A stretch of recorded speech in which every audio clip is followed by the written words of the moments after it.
శ్రీ గురుభ్యో నమ. ఏ ఏ ద్రవ్యాలతో శివార్చన చేసుకుంటూ మంచిదో ఇప్పుడు తెలియజేస్తాను. ధనప్రాప్తికే శివ పూజలో తామర పుష్పాలను ఉపయోగించుకోవాలి. ధనప్రాప్తి, ధనం నిలవటానికి బిల్వపత్రాలతో శివార్చన చేసుకోండి. ముక్తి మోక్షానికి దర్భలతో శివార్చన చేయండి. కోరికలు నెరవేరటానికి కొరకు, దీర్ఘాయువు కొరకు గరికతో శివార్చన చేసుకోవచ్చు. సంతాన సౌభాగ్యం కోసం ఉమ్మెత్త పుష్పాలతో అర్చించుకోండి. వాస్తు వాహనాల కొరకు మల్లెలతో శివార్చన చేసుకోండి. సుఖ సంతోషాలు సంపదల కొరకు నూకలు లేని బియ్యంతో శివార్చన చేసుకోవచ్చు. పాడి పంటలు వృద్ధి కొరకు నూకలు లేని బియ్యానితో శివలింగార్చన, శివ అభిషేకం కూడా చేసుకోవచ్చు. సుఖ సంతానం సౌభాగ్యం కొరకు 3 నదుల జలాలతో శివాభిషేకం చేసుకోండి. వంశ వృద్ధి పేరు ప్రఖ్యాతల కోసమైతే ఆవు నేతితో శివలింగ అభిషేకం చేసుకోండి. భోగభాగ్యాలు కలగాలంటే చందన తైలంతో శివలింగార్చన చేసుకోవచ్చు.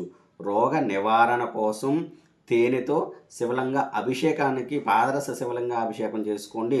సంపూర్ణ ఆనందం కోసం చెరుకు రసంతో శివలింగ అభిషేకం చేసుకోవచ్చు. భోగము మోక్షము రెండూ కావాలంటే తులసి దళాలతో శివలింగ అర్చన చేసుకోండి. అధికారం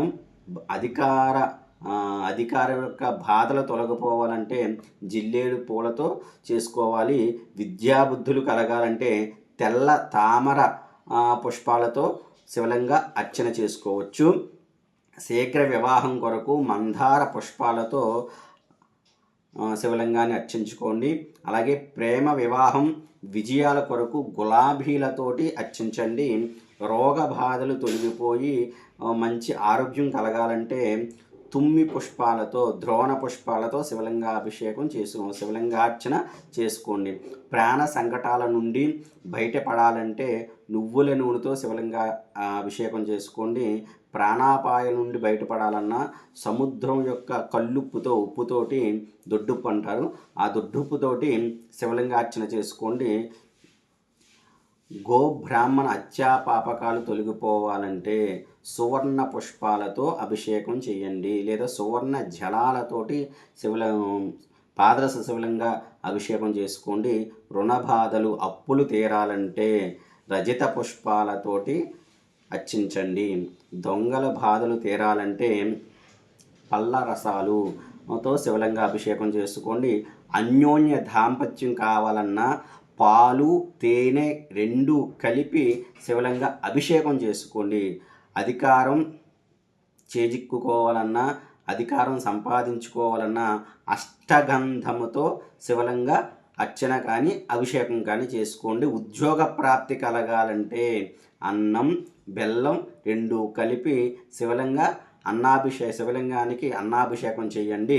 వ్యాపారం వృద్ధి కలగాలంటే గన్నేరు పూలతోటి అర్చించుకోండి. గ్రహబాధలు తొలగిపోయి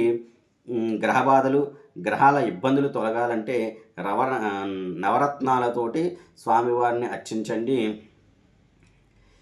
ఏ విధంగా మీరు అర్చించినా మనసులో భక్తి భావన అనేది, విశ్వాసం అనేది, నమ్మకం అనేది ఖచ్చితంగా ఉండాలి. అప్పుడు మాత్రమే శివానుగ్రహం కలుగుతుంది. శివలింగార్చనలో శంపంగి మొగలి పూలను ఉపయోగించవద్దు. శివార్చన సమయంలో కరతలాధ్వనులు అంటే ఎక్కువగా మాట్లాడతాం కానీ బయట డిస్టర్బెన్స్లు కానీ ఏమీ లేకుండా చూసుకోండి. అలాగే శివలింగ అర్చన అభిషేక సమయంలో ప్రదక్షిణలు చేయవద్దు. శివలింగానికి ప్రదక్షిణ చేయవద్దు. ప్రదక్షిణా సమయంలో సోమసూత్రాన్ని దాటి వెళ్ళకూడదు. అలాగే అర్చనా సమయంలో శివలింగంపై పడే పదార్థాలు స్వీకరించకూడదు. అభిషేకం చేసే సమయంలో స్వామివారి మీద అభిషేకం చేస్తున్నప్పుడుగా ఆ పదార్థాలు ప్రసాదంగా స్వీకరించకూడదు. తర్వాత ద్రవ్యాన్ని విడిగా తీసుకుని వేరే పాత్రలో తీసుకుని దాన్ని తీర్థంగా స్వీకరించవచ్చు. కొన్ని నియమాలు పాటించి నిత్యం ఇంట్లో శివలింగ అర్చన అభిషేకాలు చేసుకోండి.